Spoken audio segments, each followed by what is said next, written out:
إن الحمد لله نحمده ونستعينه ونستغفره ونعوذ بالله من شرور أنفسنا وسيئات أعمالنا من يهدي الله فلا مضل له ومن يضلله فلا هادي له وأشهد أن لا إله إلا الله وحده لا شريك له وأشهد أن محمدًا عبده ورسوله اللهم صل على محمد وعلى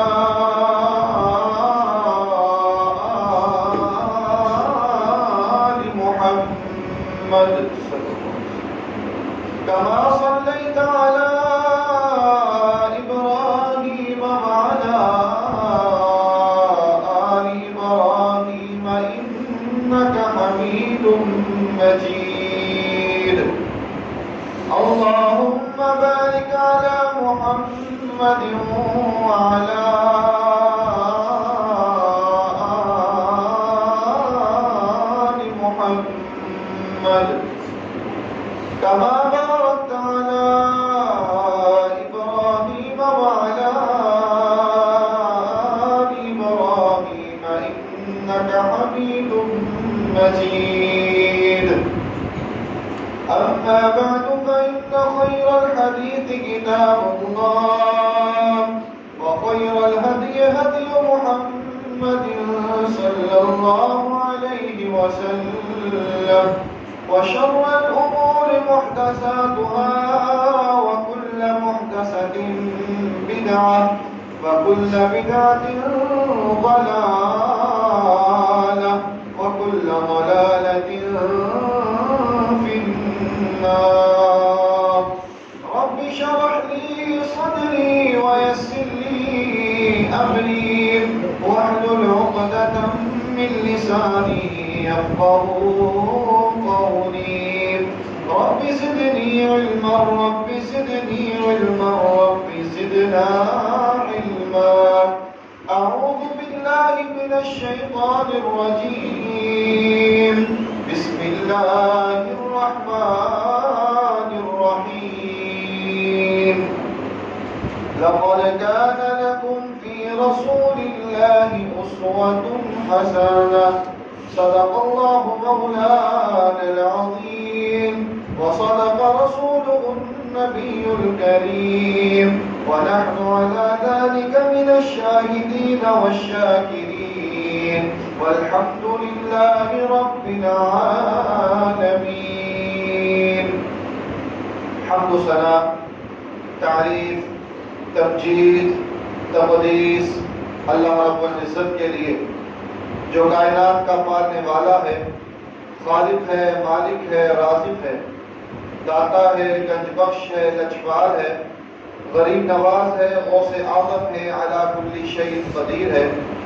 درود و سلام آقا دو جہاں امام الانبیاء خطیب الانبیاء امام اعظم پیر اعظم مرشد اعظم رہبر اعظم امام کائنات نبی التوبہ نبی الرحمہ بشیر نذیر سراج منیر صلی اللہ علیہ وسلم کی ذات اقدس پر ہوں باری تعالیٰ سے دعا ہے کہ اللہ ہمارا یہاں پر آنا بیٹھنا سننا سنانا اللہ تعالیٰ اپنی بارگاہ کے اندر منظور و مقبول فرمائے اور ہم سب کا ذریعہ نجات کا سبب بنے اللہ تعالیٰ ہم سب کو بار بار اپنے گھر کی زیارت نصیب فرمائے ربیع الاول کے مہینے کا آغاز ہو چکا ہے ہر مسلمان اس بات کو جانتا ہے سمجھتا ہے پہچانتا ہے کہ اس مبارک مہینے میں آقا دو جہاں امام الانبیاء جناب محمد رسول اللہ صلی اللہ علیہ وسلم کی ولادت با سعادت اس مہینے میں ہوئی اور اللہ کے نبی صلی اللہ علیہ وسلم کا اس دنیا سے رخصت ہونا بھی اسی مہینے میں ثابت ہے۔ آپ صلی اللہ علیہ وسلم پیدا بھی ربیع الاول کے مہینے میں ہوئے اور آپ کی وفات جو تھی وہ بھی ربیع الاول کے مہینے میں تھی۔ آپ صلی اللہ علیہ وسلم کا اس دنیا میں آنے کا مقصد یہ تھا کہ آپ دنیا والوں کو، لوگوں کو اللہ کے قریب کر دیں۔ یہ آپ کا مشن تھا۔ آپ صلی اللہ علیہ وسلم تعریفات کروانے کے لیے اس دنیا میں نہیں آئے۔ آپ صلی اللہ علیہ وسلم نعتیں صرف پڑھوانے کے لیے اس دنیا میں نہیں آئے، بلکہ آپ صلی اللہ علیہ وسلم کا جو مشن تھا وہ یہ تھا کہ دنیا جو جہنم کے قریب ہو رہی ہے ان لوگوں کو پکڑ کر جنت کے قریب کر دیا جائے۔ یہ آپ صلی اللہ علیہ وسلم کا مشن تھا۔ آپ صلی اللہ علیہ وسلم پر وحی کیسے آئی؟ ابھی نبوت نہیں ملی، ابھی آپ آخری نبی نہیں بنے، ابھی آپ آخری رسول نہیں بنے، تب بھی آپ صلی اللہ علیہ وسلم تنہائی میں اللہ کی عبادت کیا کرتے تھے۔ آپ صلی اللہ علیہ وسلم اپنا کھانے کا سامان لے کر غار حرا کی طرف چلے جاتے اور ہفتہ ہفتہ کئی دن جو ہے وہ آپ اللہ کی عبادت کیا کرتے تھے۔ اب ہم تصور کی دنیا میں جائیں تو ہم لوگوں کی کیفیت یہ ہے کہ ہم اگر ہمیں پتہ چل جائے کہ یہ کھانا جو ہے یہ کل کا ہے یا پرسوں کا ہے یا اتنے دنوں کا ہے اور وہ گرم بھی نہیں کیا ہوا، تو میرا نہیں خیال کہ ہم میں سے کوئی اس کو کھائے گا، ہم اس کو پسند ہی نہیں کریں گے۔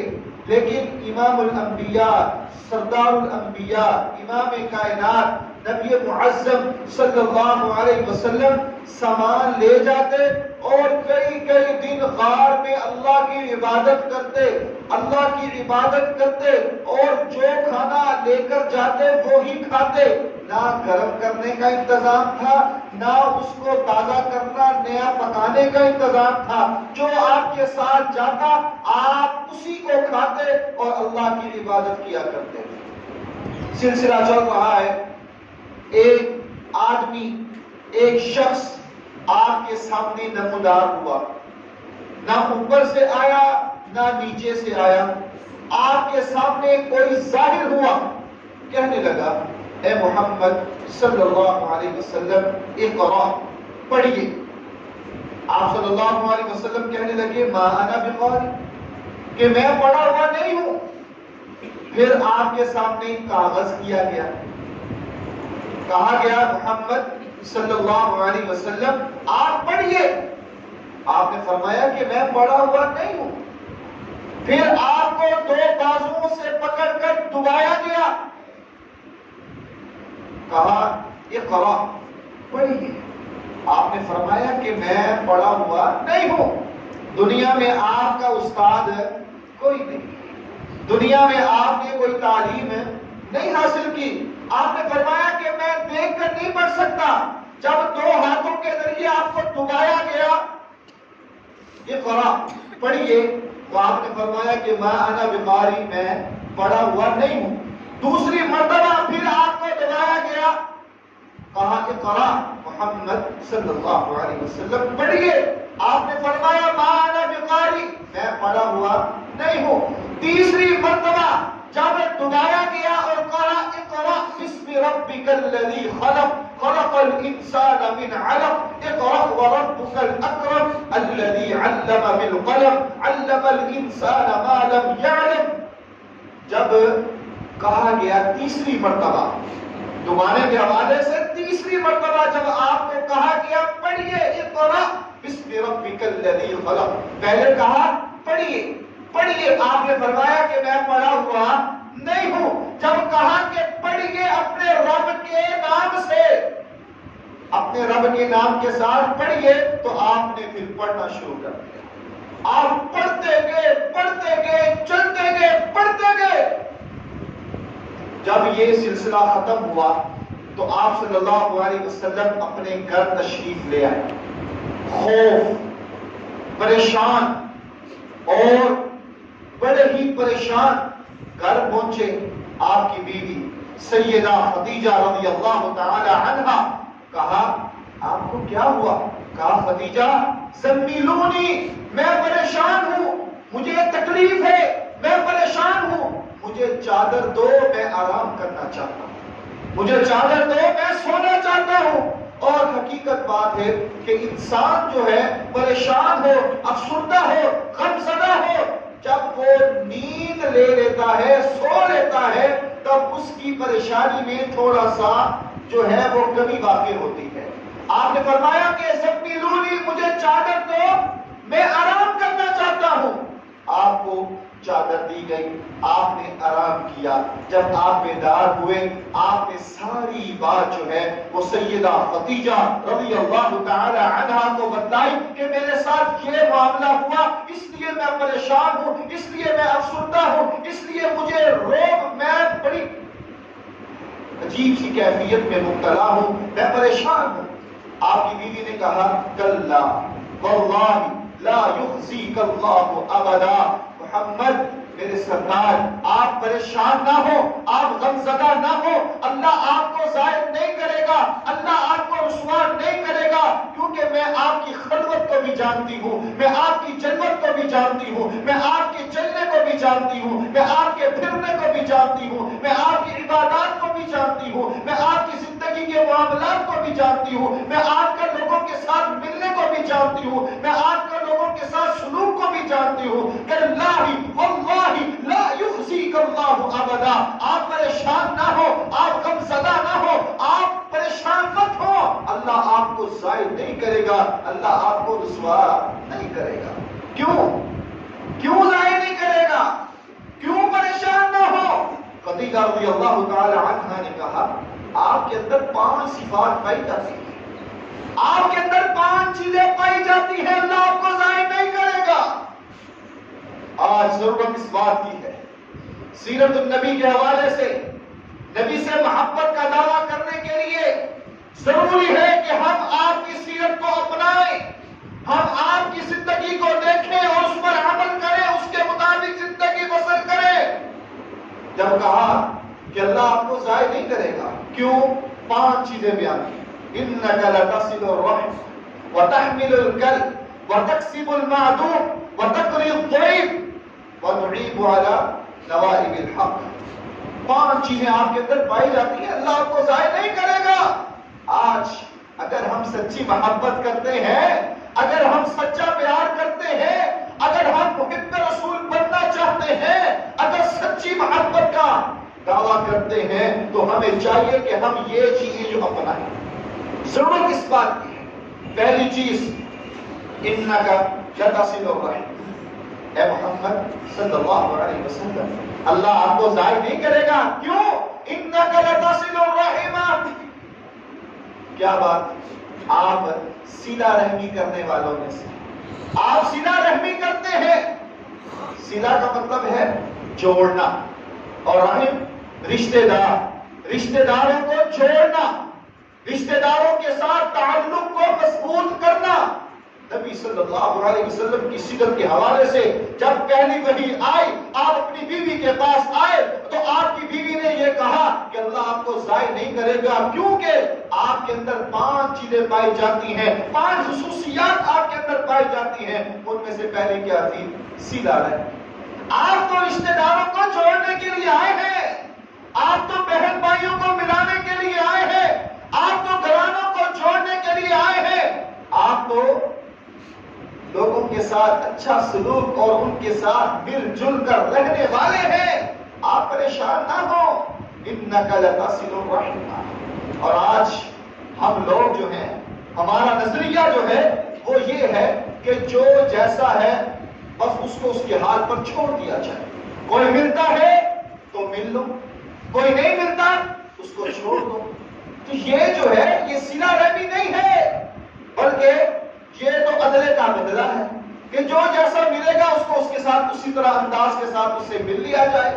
صلہ رحمی یہ ہے کہ آپ ملائیں، جوڑیں. اب آپ پیچھے آ گئے. اسلامی تاریخ ابو سفیان رضی اللہ تعالی عنہ ابھی مسلمان نہیں ہوئے، مسلمان نہیں ہوئے۔ کیا ہوا؟ بدر کی لڑائی ہوئی تو اللہ کے نبی صلی اللہ علیہ وسلم کے مقابلے میں آئے ابو سفیان۔ احد کی لڑائی ہوئی تو آپ کے مقابلے میں آئے، خندق کی لڑائی ہوئی تو آپ کے مقابلے میں آئے۔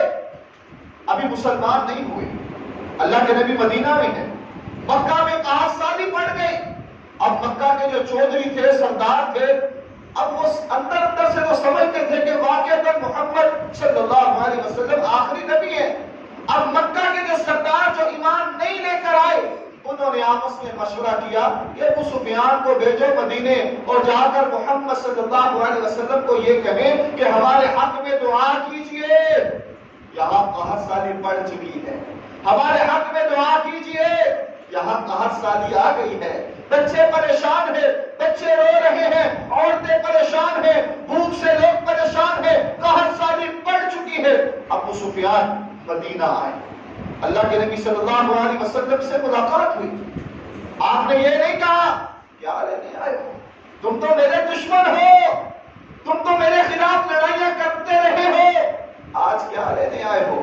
ابو سفیان ابھی اس وقت مسلمان نہیں ہوئے۔ کہا مکہ میں قحط سالی پڑ چکی ہے، لوگ پریشان ہیں، سردار پریشان ہے، بچے پریشان ہیں، لوگوں کو کھانے کے لیے کچھ نہیں ہے، دعا کے لیے حاضر ہوئے ہیں، آپ دعا کیجئے اللہ بارش نازل کر دے اور قحط سالی دور ہو جائے۔ آپ صلی اللہ علیہ وسلم نے عدل کا بدلہ نہیں دیا، صلہ رحمی، انک لتصل الرحم، آپ نے رشتہ داریوں کو جوڑا، تھے تو وہ آپ کے رشتہ دار ہی، تھے تو وہ آپ کے قبیلے والے ہی، تھے تو وہ آپ کے جاننے والے ہی، چاہتے تو آپ یہ کہہ سکتے تھے کہ تم نے میرے ساتھ یہ سلوک کیا، اب کوئی گنجائش باقی نہیں ہے، تم نے میرے ساتھ یہ رویہ رکھا، اب کوئی گنجائش باقی نہیں ہے، چلے جاؤ یہاں سے چلے جاؤ۔ نہیں، بلکہ آپ صلی اللہ علیہ وسلم نے انک لتصل الرحم لتصل الرحم، آپ نے صلہ رحمی کی، آپ نے بغیر کسی مفاد کے کہا ٹھیک ہے میں دعا کرتا ہوں، دعا کی۔ ابھی وہ مکہ پہنچے نہیں تھے کہ اللہ نے بارش برسائی اور قحط سالی کو دور کر دیا۔ انک لتصل الرحم، آج ضرورت اس بات کی ہے، اگر ایک بھائی دوسرے بھائی سے رشتہ نہ لے تو جدائیاں، لڑائیاں، بولنا ختم، ایک دوسرے کو دیکھنا بھی گوارا نہیں کیا جاتا۔ ہمارے معاشرے میں بے شمار مثالیں ہیں، مفاد ہو تو ہم جھک جاتے ہیں، مفاد ہو تو دوسرے کے آگے لیٹنا بھی پسند کر لیتے ہیں، اگر مفاد نہ ہو تو آنکھوں کو متھے کے اوپر رکھ کر جو ہے ہم چل پڑتے ہیں، ہمیں کوئی پرواہ نہیں۔ پھر صلہ رحمی یہ ہے کہ بغیر کسی مفاد کے، بغیر کسی لالچ کے آپ جڑ کر رہیں، مل کر رہیں، ایک دوسرے کے ساتھ محبت اخلاص کے ساتھ صرف اللہ کو راضی کرنے کے لیے۔ اور نبی کی سیرت بھی یہی ہے صلی اللہ علیہ وسلم کہ آپ صلہ رحمی کرنے والے تھے اور ہمیں بھی صلہ رحمی کرنی چاہیے۔ بخاری کی روایت ہے، اللہ نے صلہ رحمی کو بنایا اور صلہ رحمی کو حکم دیا جاؤ دنیا میں چلی جاؤ۔ اب وہ صلہ رحمی دنیا میں آنے کی بجائے اللہ کے عرش کے نیچے چلی گئی، کہنے لگی یا اللہ یہ دنیا والے مجھے توڑ مڑوڑ کر رکھ دیں گے، دنیا والے میرے ٹکڑے کر دیں گے، اللہ مجھے دنیا میں نہ۔ اللہ نے فرمایا تم دنیا میں جاؤ، جو صلہ رحمی کرے گا میں ان کو جوڑ دوں گا، میں ان کو جوڑ دوں گا، اور جو صلہ رحمی نہیں کرے گا، صلہ رحمی کو توڑے گا، اللہ کی حدوں کو توڑے گا، اللہ کا اس کے ساتھ کوئی تعلق نہیں ہے۔ اب یہاں پر غور کریں، دنیا جاتی ہے تو چلی جائے، دنیا جدا ہوتی ہے تو ہو جائے، لیکن اللہ ناراض نہ ہو۔ لیکن جب اللہ ناراض ہو جائے تو انسان کی دنیا بھی خراب ہے، آخرت بھی خراب ہے۔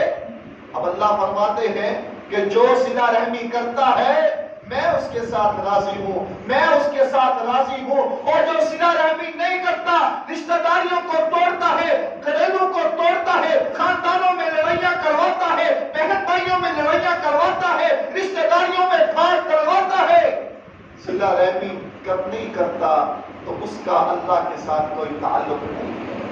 تو نبی صلی اللہ علیہ وسلم کی سیرت کے حوالے سے پہلی بات جو ہمیں عمل کرنی چاہیے وہ یہ ہے کہ صلہ رحمی کریں۔ صلہ رحمی، آج ہم اپنے گھروں میں جائیں، اپنے گھروں میں دیکھیں، اگر بھائی ناراض ہے تو اس کے ساتھ سلوک کریں، کوئی بہن ناراض ہے تو اس کو منا لے، کوئی عزیز ناراض ہے تو اللہ کے لیے اس کو منا لے۔ مسلم کی روایت ہے، آج ہم لوگ اکثر ایسے ہیں، مساجد میں آتے ہیں، گھر کے حوالے سے ہو یا مارکیٹ کے حوالے سے ہو، جب اذان ہوتی ہے تو ہم مسجد کی طرف آتے ہیں، کس لیے؟ اللہ کو منانے کے لیے، اللہ کو راضی کرنے کے لیے، اور ہمارا مقصد یہ ہوتا ہے کہ ہم وضو کر کے پہلی صف میں کھڑے ہوں، اور اب دو شخص آئیں اور ٹائم نکال کر وضو کریں، اور وضو کرنے کے بعد پہلی صف میں آئیں، اور ایک ادھر کھڑا ہو اور ایک ادھر کھڑا ہو، اور وہ دونوں ایک دوسرے کو دیکھنا پسند نہ کریں۔ رسول اللہ صلی اللہ علیہ وسلم کی حدیث کے مطابق جو انسان 3 دن سے زیادہ ناراض رہتا ہے، اللہ ایسے انسان کے اعمال جو ہیں اس کے پاس نہیں پہنچتے، اللہ کے پاس کوئی اعمال نہیں پہنچتا اس کا، وہ نیکیاں ہو یا برائیاں ہو وہ بات کی بات ہے، کوئی نیک عمل نہیں پہنچتا۔ جب نیک عمل نہیں پہنچے گا تو میرے بھائیوں پھر ہمارا کیا معاملہ ہوگا؟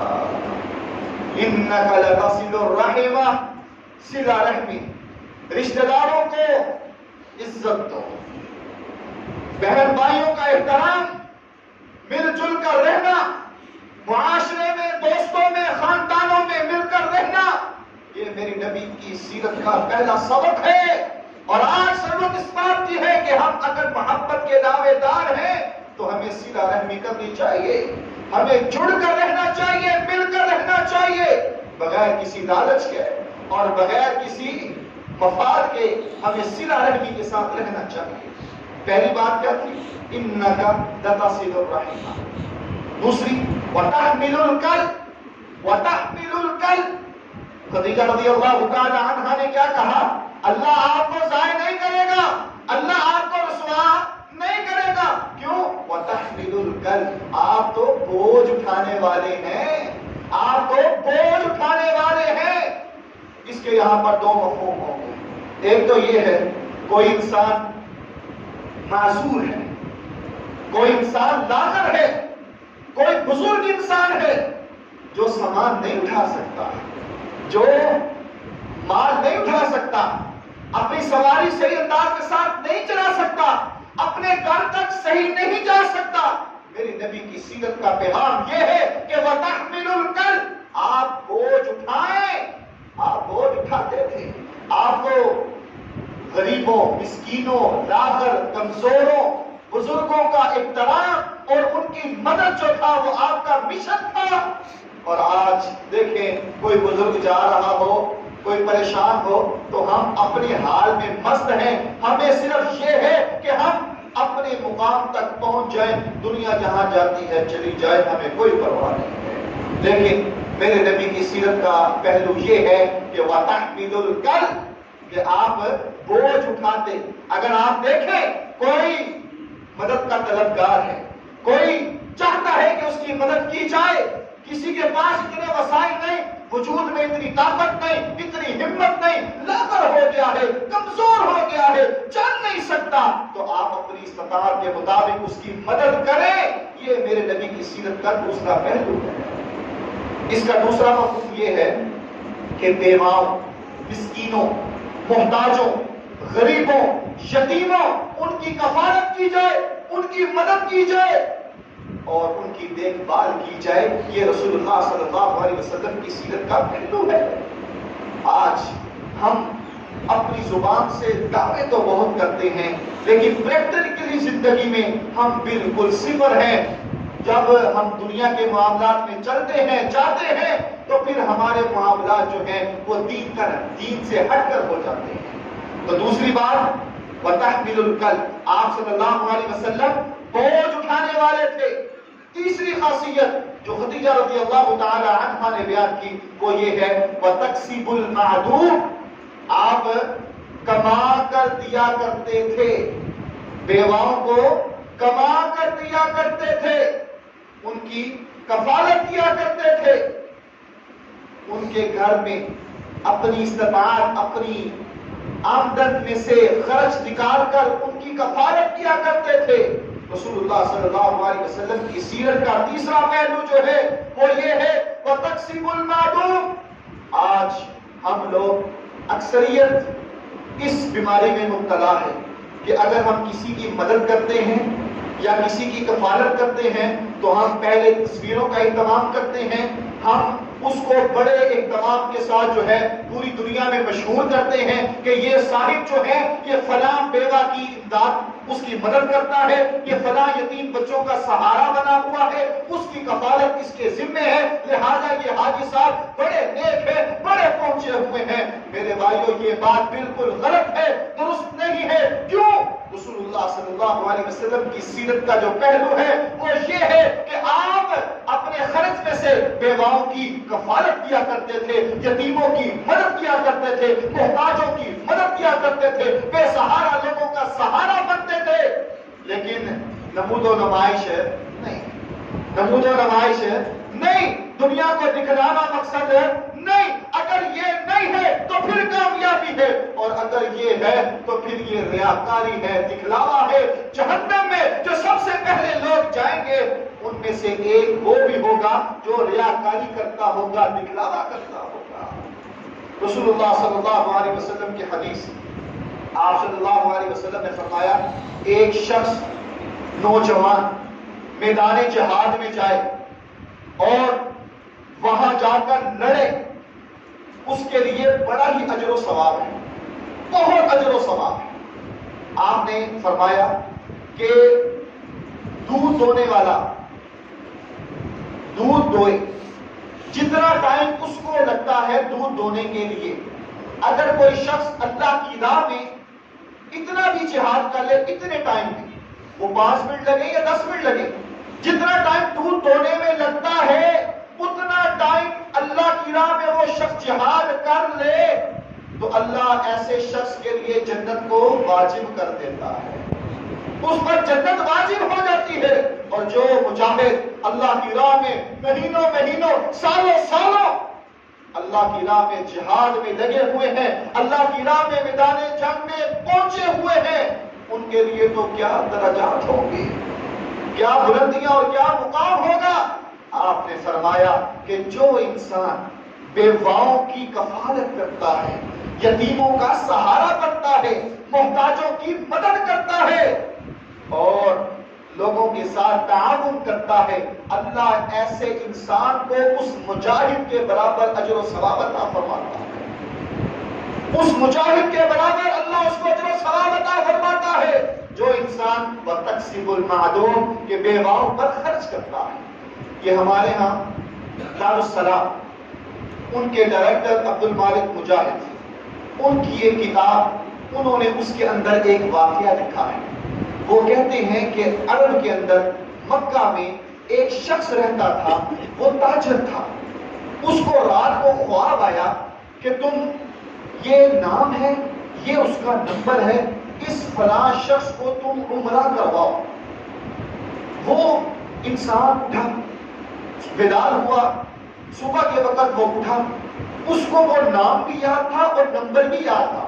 ہمارے ہاں اگر ہم بیداری حالت میں ایک دفعہ نمبر سن لیں تو تھوڑی دیر بعد وہ ہمیں نمبر بھول جائے گا، ہمیں یاد نہیں رہتا، لیکن اس شخص کو خواب کی حالت میں نام بتلایا گیا، نمبر بتلایا گیا اور اس کو کہا کہ اس کو تم عمرہ کرواؤ۔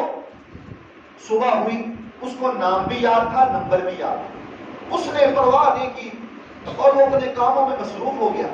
چند دن گزرے، اس کو دوبارہ خواب آیا، کہا تمہیں کہا ہے کہ تم فلاں بندے کو عمرہ کرواؤ، یہ اس کا نمبر ہے۔ اب وہ صبح ہوئی تو وہ پریشان ہوا کہ ایسا کیا معاملہ ہے، کیا ماجرا ہے کہ مجھے دوسری مرتبہ خواب آیا ہے، وہی نمبر ہے، وہی نام ہے اور وہی بات ہے کہ اس کو عمرہ کرواؤ۔ اب کاروباری تاجر انسان تھا، مصروف ہو گیا اپنے کاروبار میں، وقت پھر گزر گیا، تھوڑا سا عرصہ گزرا، اس کو تیسری مرتبہ خواب آیا، کہا تمہیں کہا ہے کہ اس کو عمرہ کرواؤ، یہ اس کا نام ہے اور یہ اس کا پتہ ہے، تم اس کو فون کرو، اس کا نام ہے، اس کو عمرہ کرواؤ۔ اب اس اللہ کے بندے نے، تاجر انسان نے ارادہ کیا کہ میں اب اس کا پتہ لگواتا ہوں، اس سے رابطہ کرتا ہوں اور اس کو عمرہ کرواتا ہوں۔ صبح ہوئی، اس نے اس شخص کو فون کیا، آگے سے وہ شخص بولا، اس نے کہا کہ تمہارا نام یہ ہے، اس نے کہا جی میرا نام یہ ہے، میں تمہیں عمرہ کروانا چاہتا ہوں۔ اس نے کہا کیا بات ہے؟ نہیں بس میں تمہیں عمرہ کروانا چاہتا ہوں۔ اس شخص نے کہا، جس کو اس نے فون کیا وہ ریاض میں رہتا تھا، جس کو خواب آیا وہ مکہ میں تھا، اور جس کو عمرہ کروانا تھا وہ ریاض میں رہتا تھا۔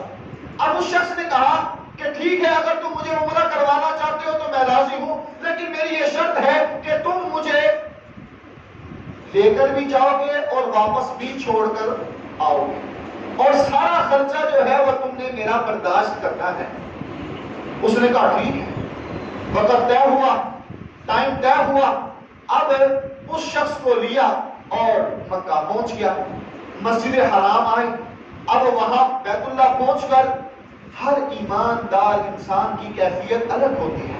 جب انسان بیت اللہ پہنچے تو اس کے اندر ایک ایمانی حرارت، قوت پیدا ہوتی ہے، ایک جذبہ پیدا ہو جاتا ہے کہ اللہ مجھے کہاں لے آیا، اور اس کی خوشی کا بڑا ہی اعلیٰ اور نرالا انداز ہوتا ہے کہ جب وہ پہلی مرتبہ بیت اللہ خانہ کعبہ کو دیکھتا ہے۔ اب وہ شخص کہتا ہے، وہ تاجر انسان کہتا ہے کہ وہ انسان میں اس کو ریاض کے لے کر آیا اور یہاں وہ پہنچا، اب وہ نارمل حالات میں تھا، اس کو کوئی اثر نہیں، بس ٹھیک ہے جس طرح میں دعا مانگ رہا ہوں وہ دعا مانگ رہا ہے، ہم نے کعبے کے ساتھ چکر لگائے، اس نے بھی چکر لگائے، کوئی ایسی مجھے بات نظر نہ آئی جو مجھے خواب آیا کہ فلاں انسان کو عمرہ کرواؤ۔ صفا مروہ کی سعی کرنے کے بعد ہم نے حجامت کروائی، حجامت کروانے کے بعد ہم نے کھانا کھونا کھایا، میں نے کوئی ایسی چیز نہ دیکھی کہ جس سے مجھے یہ پتا چلے کہ واقعتاً یہ عمرے کا مستحق تھا۔ اب کھانا کھانے کے بعد اب ہم نے واپس آنا تھا، واپس آنے کے لیے ہم تیار ہوئے تو وہ شخص کہنے لگا اللہ کے بندے اب ہم جا تو رہے ہیں تو مجھے 2 رکعت پڑھ لینے دو، میں 2 رکعت پڑھ لیتا ہوں۔ اس نے کہا ٹھیک ہے۔ وہ تاجر انسان بیت اللہ کے صحن میں پیچھے بیٹھ گیا، وہ انسان آگے نماز پڑھنے لگا، اس نے قیام بھی کیا، لمبا قیام، رکوع کیا، لمبا رکوع کیا۔ اب اس کو خوشی بھی ہوتی کہ اب یہ مزہ آیا ہے کہ یہ انسان جو ہے اب اپنے اللہ سے جو ہے وہ بات کر رہا ہے، اب اپنے اللہ کو منانے کی کوشش کر رہا ہے، لہذا وہ خوش ہوا۔ تو اس کو تجسس بھی ہو، پریشانی بھی ہو کہ اتنا لمبا رکوع کر رہا ہے، سجدہ کر رہا ہے، کہ اس کی موت واقع تو نہیں ہو گئی۔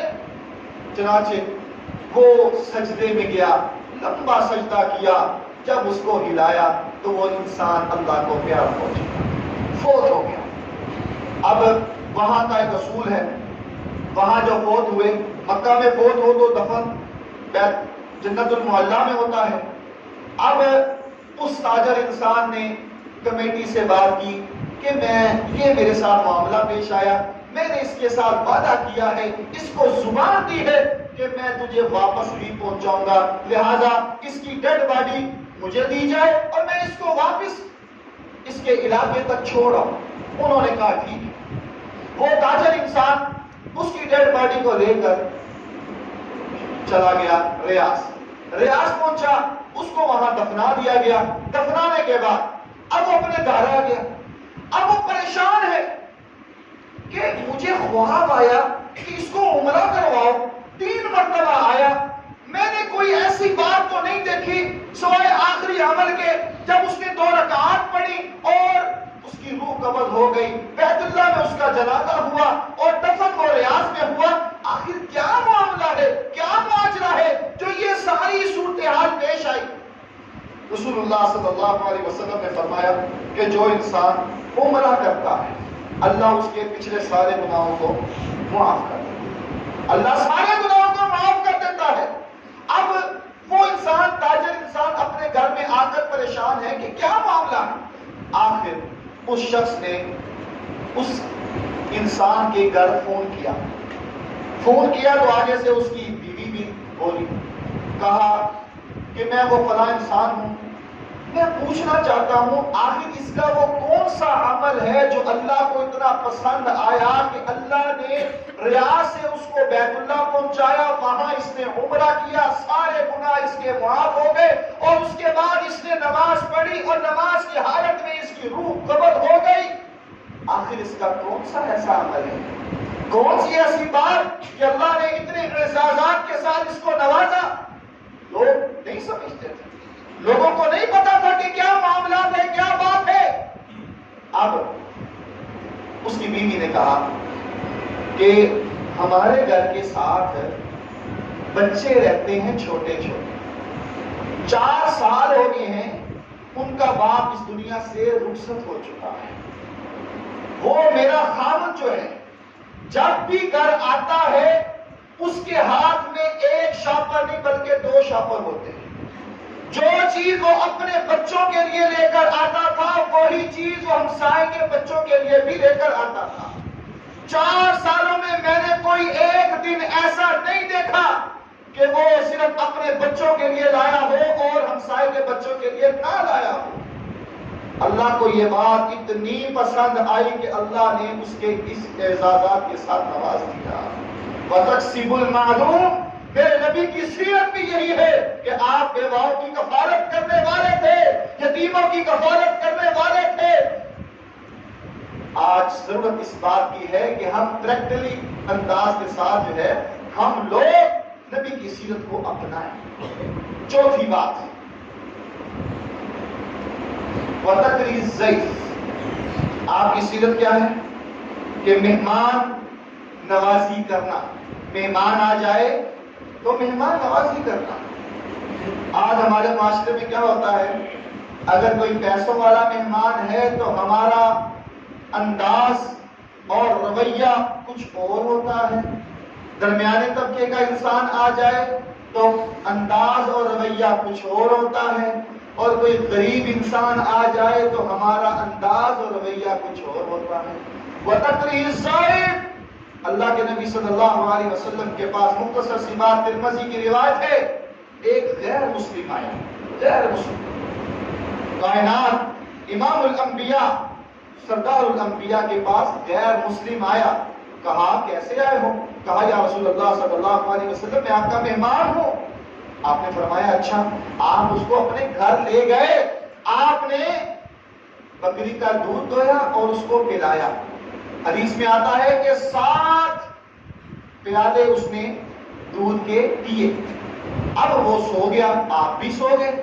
اب وہ شخص سوچنے لگا کہ میں یہاں آیا نہ جان نہ پہچان اور اتنی مہمان نوازی، کوئی بات تو ضرور ہے کہ اللہ کے آخری نبی ہیں، کوئی بات تو ضرور ہے۔